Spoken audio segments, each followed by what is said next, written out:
We've got about half an hour. Brilliant. Haven't we? Yes.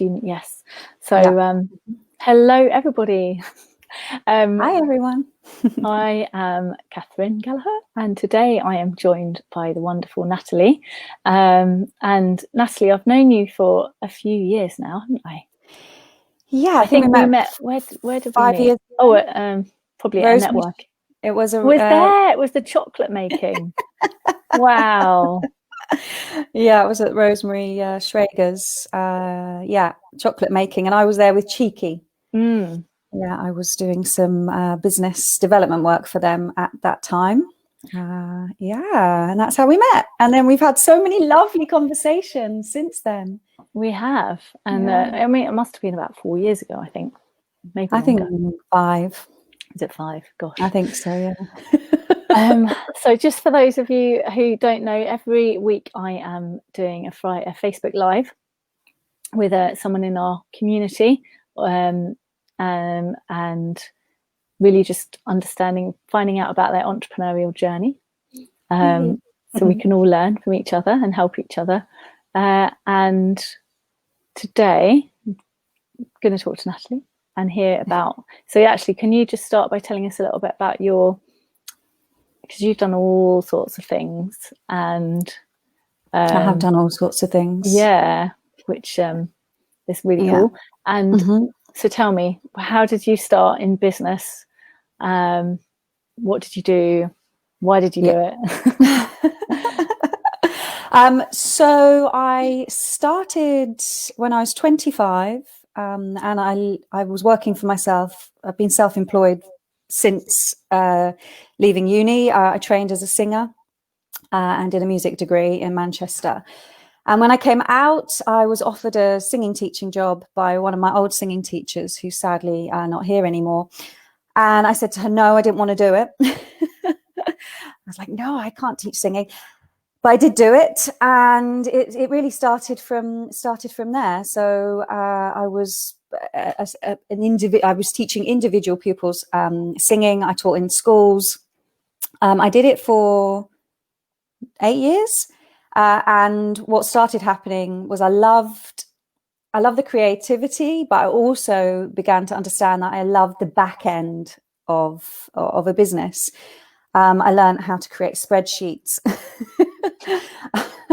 And all the other aspects that come in to running your own business, because as I'm sure all you wonderful people here, is it just to people in Tunbridge Wells? Not necessarily. I changed the name recently to Tunbridge Wells and Beyond, because I'm collecting people all over the place.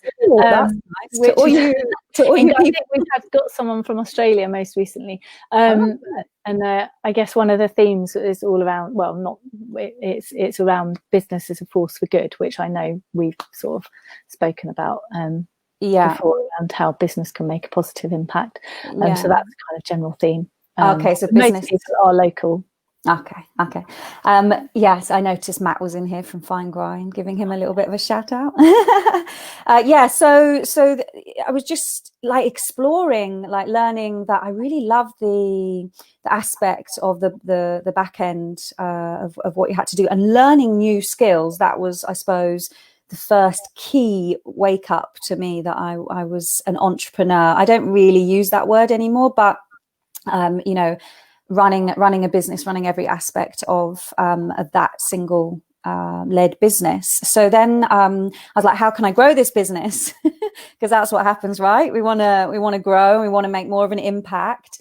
And I couldn't do it alone, because I was teaching 60, 70 hours a week sometimes to bring in like a level of income.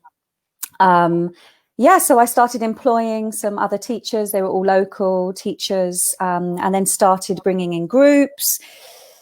And then I changed a total plan at the age of 33. I'd done that for 8 years, but I was burnt out. And I'm sure many people in here can give me a thumbs up to that burnout. It just wasn't working, And I suppose now kind of realizing why it wasn't working is because I was really, really driven by money. And I know we've had chats about this before, and just earning so that I could pay mortgages so that I could pay my mortgage, pay bills. And, you know, I just reached burnout because I wasn't giving myself any rest. There was no self-care. It was, yeah. So I trained to be a yoga teacher. I had 1 whole year out. I was 33 years old. And yeah, it just totally and utterly started to shift my perspective. It didn't change, like people say, change my life. It was life changing, but in a very, very slow, slow process. But the things that I took from that 8 years was that I learned, that I learned to work hard, in the sense that, you know, I learned discipline. I was really good at time management. Learned how to talk to customers. The customers were mainly parents. Parents are always right. And, you know, all those customer skills, emailing, just true, utter professionalism came out of that whole experience. So I went on a year's respite, traveled the world, which is so many things that you and I have chatted about, because I know how much you love traveling. Yeah, and then I began to write. I began to write about my experience. I began to actually, I did an article for Yoga magazine all around this, and which was published a couple of years ago. And I really felt that I was meeting myself for the first time. And that was incredible. So that was 7 years ago. And how did that affect what you did next? Well, I felt like kind of a bit of pressure because I knew I wanted to start another business, and I suppose I kind of wrote down mistakes, and, you know, so many of us are scared of failing. But what I began to realize that in actual fact, there is no such thing really as failure, because failures are learned. But Can I just ask a question here for the audience, for anyone listening? Has anyone here ever felt like they've has anyone here failed or felt like they've failed, and what are your thoughts on that? And yeah, totally. Carry on. Yeah, no, totally, because you know, so much going on this year about conditioning. Because obviously we're in a very unknown territory, and I'm actually okay and happy with that. Maybe I can explain that a little bit more as we chat. You know, but for some of us, you know, that feeling of failure has been very deep rooted from our childhood. I obviously trained as a musician. I used to practice my scales every morning. I was quite regimented in my structuring, which actually it was a blessing. But I have had to unstitch some of that conditioning, as I said, to understanding that failing is actually just learning. And I can't remember your original question right now. It was about when with the yoga, you said that, like, when you did that, you kind of it was like the first time you could see I see myself. Like and like how did that affect the decisions you made? And you said about it kind of made you feel a bit like pressured. And then thank you, Catherine. It did make me feel pressured, because I was like, okay, well, I knew I wanted to start a yoga business. And from all the teaching that I'd done with mainly children, but I had started in my last couple of years before I gave up the singing, teaching adults as well. And I knew that I was bringing a lot of confidence into these people's lives. So I trained to be, I trained to be a hypnotherapist, an NLP master practitioner, and a yoga teacher, obviously, and a well-being coach. So in that year I had trained. So that's where I was going. I was going into the well-being arena, and obviously expanded my whole knowledge on how to offer more guidance to people. So yeah, the pressure came from not that, but just like, what am I going to call my business? And, you know, another website, because I'd already developed 3 websites by that time. Because I'd been in 2 singing groups as well, and I was managing that alongside the teaching and singing professionally. yeah, so there was a little bit of pressure, and but excitement at the same time. And I really, the other thing was I wanted to venture into it slowly. And I had some savings, and I could kind of slowly walk into the new project, thinking about it. And yeah, I love the brand development stage. I loved that. That was all thanks to Cheeky as well. And it would have been about 5 years ago, because or 4 years ago. I think you're right, because that's when I first met them and started collaborating with them. We've got a couple of comments here, so I'll just pass these on to you because I don't know if you can see, Yeah, but I can't. and when who I interviewed a couple of weeks ago has said, sounds a bit like me. I also trained as a yoga teacher around that age, and I asked about the failure question, and she said, it's when my daughter was still a baby and was still struggling with starting up my business, I felt a sense of daily failure, struggle to feel on top of work and be a good mum. So yeah, there's lots around that. Thank you, Mum, for sharing that. Yeah, totally, Natalie. And I was just chatting with somebody 2 days ago who came to me for guidance. She's potentially moving into the same sector that I started, which we'll explain about in a minute. And she said, but sometimes I just wake up and I'm like, I can't do this. I can't do it at all. And I said, look, that was the same for me. Did I fail? Yes. Did I succeed? Yes. Did I make loads of money? No. Did I have an incredible experience? Yes. And so there's so many different things. I think you have to take every day, as a new day, step by step. And I don't have children, so that I don't have that extra. So you'd be able to offer more advice on that. But of course, it's multi-layered, isn't it? It is, and I think whatever people are struggling with, I think you kind of along the way, it's like moving from moment to moment, because you're always going to have times, however successful you are or seem to be, when you feel like you're failing or something hasn't worked. And everyone knows, I'm sure, this example of like the Thomas Edison and the light bulb, and it took however many thousands of times before he discovered how to make a light bulb. And in a way, is that all of those, I suppose there's different elements of what failure is. It's like, and I know from my own personal kind of journey, like I have totally felt that, and still feel that from time. I kind of think it's like, but then when you reflect on it, and you can just see that it's all stepping stones in the journey of life, and that they're like, and finally, I was talking about this kind of earlier, like whatever you choose to do, whatever decision you make, whatever business you started and succeeded with or didn't, is like, it's all part of that journey. And it's about, I suppose, being able to be in that moment of whatever it is that you're doing, and be able to kind of look at it more objectively, and just to be able to be not attached to it.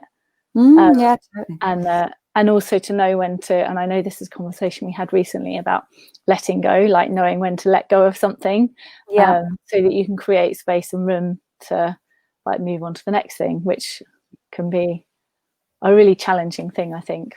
Yeah, totally and utterly. Yeah, I mean, letting go is a big practice we talk about a lot in the yogic field. But totally and utterly. And also we can kind of, obviously there's so much excitement when you're starting a new business, and we all have different strengths. And I think, as you were just chatting there, the one thing that popped up into my head was like belief in us, in ourselves, and belief in our own ability. But as an entrepreneur, or as I like to say now, a soulpreneur, is actually, finding the right people to work with, allowing other people to guide you, which I did. So the business did find a name, and we actually wrote the names. We were in Jamie Oliver's in London Bridge, writing names of the new business on a napkin, and and then it came alive 3 years ago, 3 or 4 years ago, and it's called Yummy Yoga Girl. And it became a coaching service. I was lots of yoga videos, and that was one other thing that I really loved about it. That there was this multifaceted area of the development of it, and my service and my providing. And then there was just one day where I just went, I want to produce yoga clothes, and my partner was like, okay.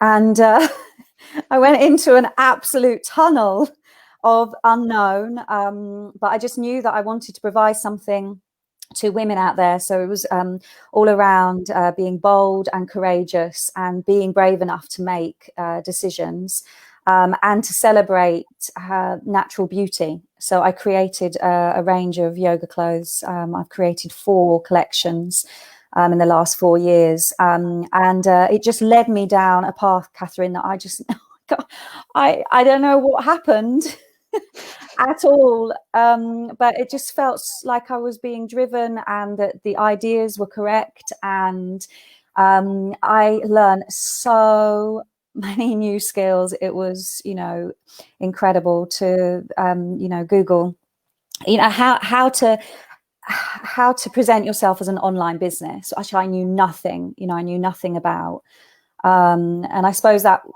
that is, if there's anyone out there that's kind of starting a new, because online is the obviously big right now.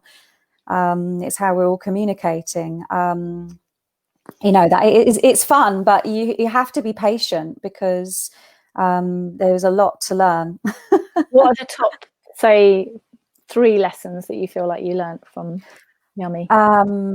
So top 3 lessons. So obviously knowing your audience, which is a big one. So avatar and how to reach the audience. So most of my sales were coming through Google Ads. I did have a lady that helped me with my Google Ads, Alice. She was incredible. I never knew what keywords were, but keywords are what leads our audience and our product to meet one another.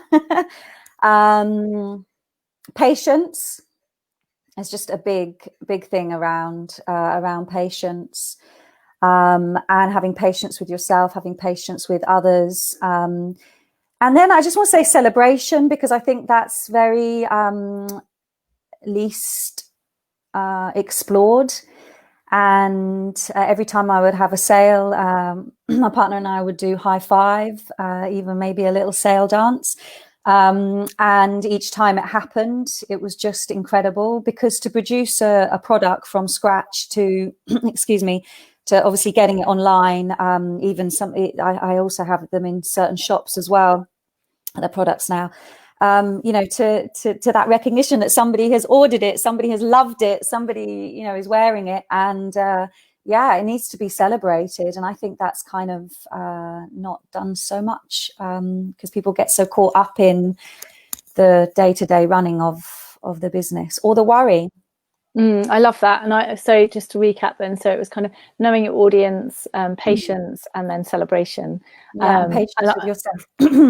Yeah, which are all just brilliant. And I mean, with celebration, it kind of links back, it links into gratitude. It's a good life lesson for all of us, is to the more you can be great, like tap into gratitude and celebration, it helps you to feel good in that moment, and also, I guess, to attract more of the same. Exactly. And I suppose there's another thing in the patience area is when you have patience and you give yourself time, then what that brings in is clarity. And clarity is a much more productive space to be working in than worry and the kind of downward spiral of what's next. And so that clarity, and I was just thinking about like PR, and I had some help with my PR because I didn't really know what to do. And then, you know, I was getting published, and I was on front covers of magazines, and you know, these things were happening. And I think sometimes it's really easy to forget that. Now I'm having this opportunity to chat about it again. It's really, really lovely, because on reflection, you realize that, you know, as you're working through those steps and putting your work out there, your energy out there, you know, then you get these momentous moments within the brand development, I suppose that would be. Yeah. So in that as well, I just want to say, because I might forget this, is go for it. You know, like if you have a product or a service and, you know, you don't know quite who to approach to talk about your business, whether it be, you know, magazines or, you know, go for it. I built up some really good relationships. One magazine, you know, I just contacted the editor on LinkedIn, and she got back to me straight away, you know. So, and if they don't get back to you, you can try maybe one or two times. But one of the biggest thing I learn is, especially coming through this 2020 year, is don't keep knocking at doors that aren't going to open. It is a total depletion of your own energy. And yeah, so I think that could be my biggest learn, really. That's great. And it's like, because people talk about, you know, that I think there's some of the statistics around sales, which kind of, you know, if you need to touch someone 7 times, that sounds a bit long. Yeah. For them to and your sales funnel, going through your sales funnel, and then so it can be in so many different ways. But yeah, it's like I think if equally it's knowing when to move on, and because you never know, like you said about magazines and things, and it could even be someone that you've connected with. You just don't know when someone might have been watching, or, you know, someone might be listening to something, and you don't appreciate that there's any kind of relationship at all, but they've actually potentially been busy building a relationship with you, even though it's kind of, you feel it's sort of one-sided. It might be a couple of years like down the line, and then they're like, oh, I've been following you and been watching you, and I've, you know, and then exactly. And that's that thing about being visible, which is probably a whole nother chat for another time. But yeah, you know, and I mean, if, you know, I've kind of, my heart's talking to another, you know, entrepreneur out there that is just a soul-led, you know, just one person led business, is, you know, some days it is, you know, less than easy to be visible. But I think what you're saying is, you know, is incredible advice, because again, it's that little by little that somebody is following your journey, and being inspired. And, you know, we all hear it, you know, like even if it's just one person that you're inspiring, that is, you know, that is worth its weight in gold. But I think our ego doesn't like that at all, because, you know, we're again conditioned that it has to be masses. It has to be, you know, like we had a chat, didn't we, about a year ago. And, you know, one of my drivers was I wanted to be a millionairess. And it's just like, that was wrong. It was wrong. It was pulling me like in such wrong directions. It's like, I had to really, you know, hone in and meet that side of myself and go, just let go of that. That's not what it is. That's not what's at the heart, the center of you know, of my authenticity.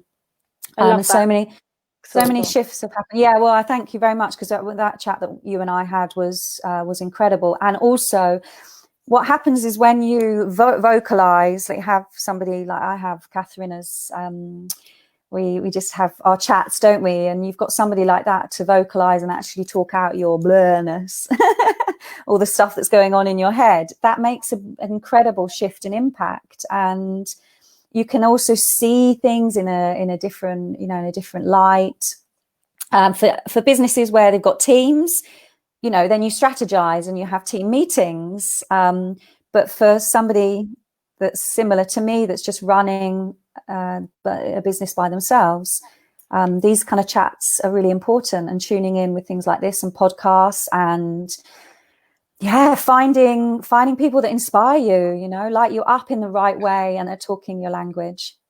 And you said about authenticity, and I kind of think like actually it could be, say, a business owner with like large teams or large organization, and there's authenticity like sort of closely linking in with purpose, and sort of thinking about by being like, whether you're whatever level you're at, kind of by being purpose centered, it's going to help to be, it'll assist you in being more fulfilled in life and in business. So like going back to your kind of thing of like, I suppose in a way it's that what the social conditioning and the shoulds and the ego telling us about being a millionairess or whatever it is, you know, is like, I totally see that and like as well. And it's like the more you can come into that sort of place of, well, you said like authenticity and doing what's right and being congruent.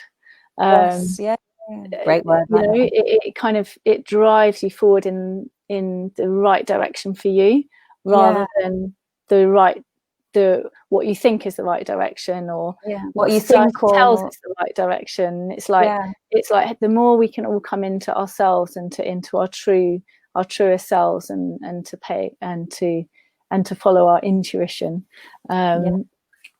And so how does that, you know, how is that playing out for you now in this part of your journey and your story? Where are you at now?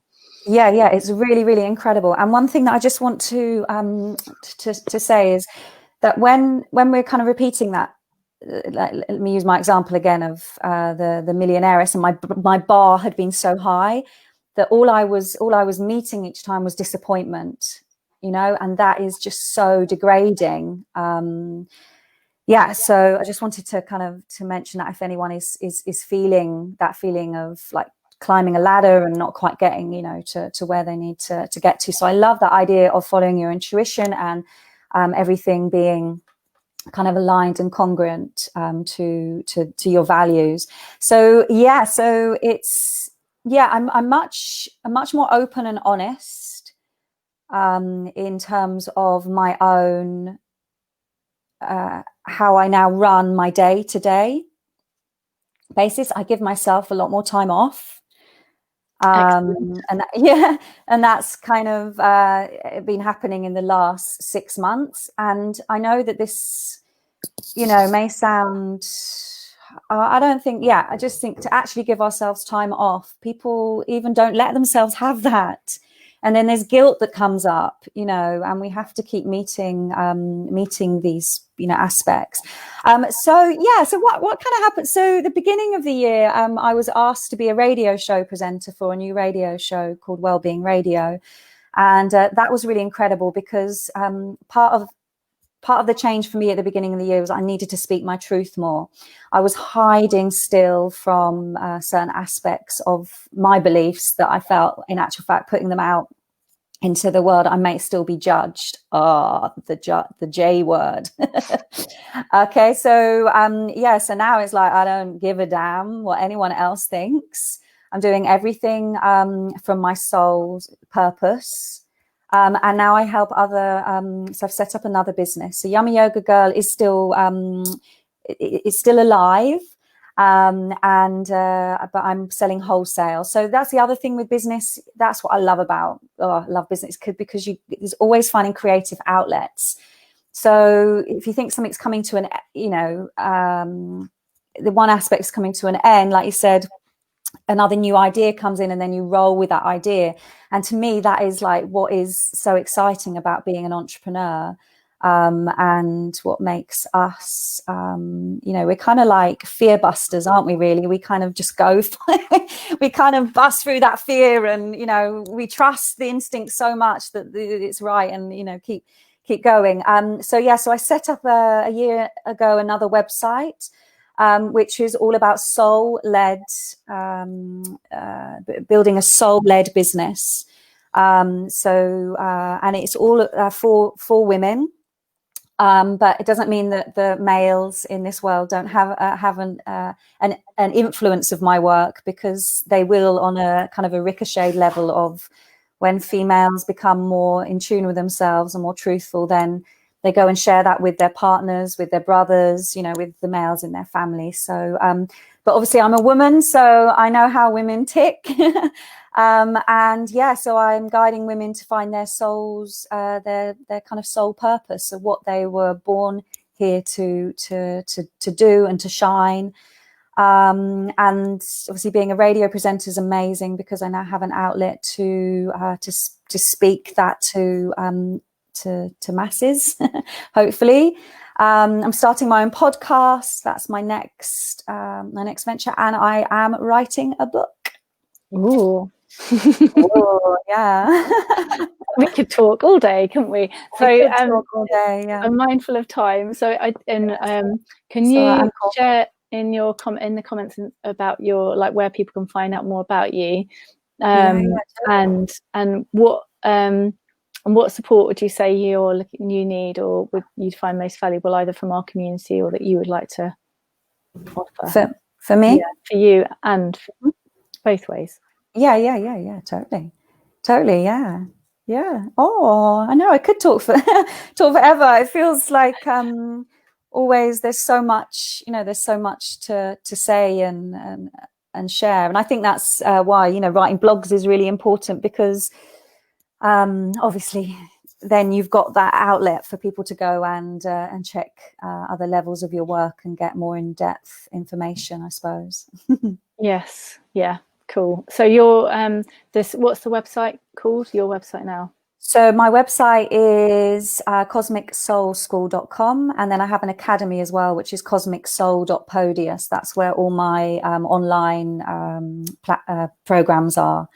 Next week I'm launching a 21-day wellbeing challenge, leading people into the fall in a kind of nice, calm way. Love it. Share that on the thing as well. And if people with Yummy Yoga Girl, is that if people wanted to buy? Can they still buy that from your website, or? Yeah, they can still buy from the website. Yeah, so it's yummyyogagirl.com, or they can email me, Natalie at yummyyogagirl.com, and then let's start a conversation. And as we talked about 10 minutes ago, creating connections is really, really important. And if people are still nervous about doing that, then I'm probably the nicest person that you could reach out to to say hello to, because there's so much love that comes through any communication. So you can face your fear and send me a little email. And also the same thing, if you've got any questions, if this is really resonating, if you've got any questions about your own business, then I'd love to hear from you and help in any way that I can. And on your radio show, are there any particular people that you're looking to speak to at the moment, or that you'd like, you think would, what listeners you're looking for?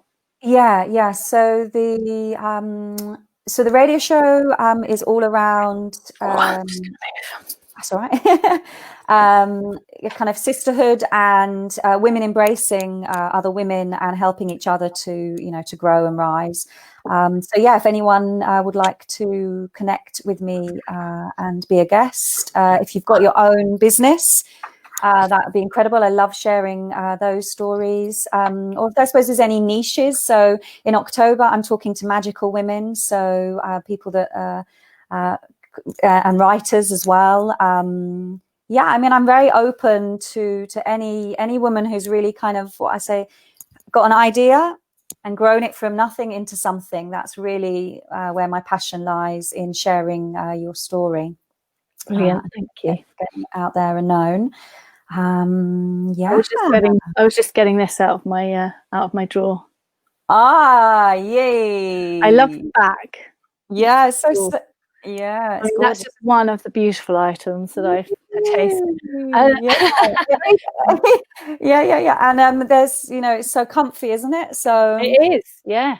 That was one of the other things. It's comfortable, and they're all eco-friendly, aren't they? Yeah, well, I was just getting fed up of, you get to a certain age where you're like, I just don't want my clothes to stick to me anymore, or leaving, those horrible lines that clothes leave. And so that's why I went for all those lovely soft fabrics. And yeah. Nice. Well, Natalie, thank you so much for taking part today. And thank you to our lovely people listening. And if you're listening later, do feel free to get involved in the conversation and write any comments. And and I've got, I'm on Instagram as well. That's at Cosmic Soul School, then an _. So I'm really active on Instagram. And the Yummy Yoga Girl has its own account as well. I'm not so active on Facebook, so but I'll put some links in, and then they can connect. Brilliant. All right. Well, have an awesome day, everybody, and we'll see you next week. Bye.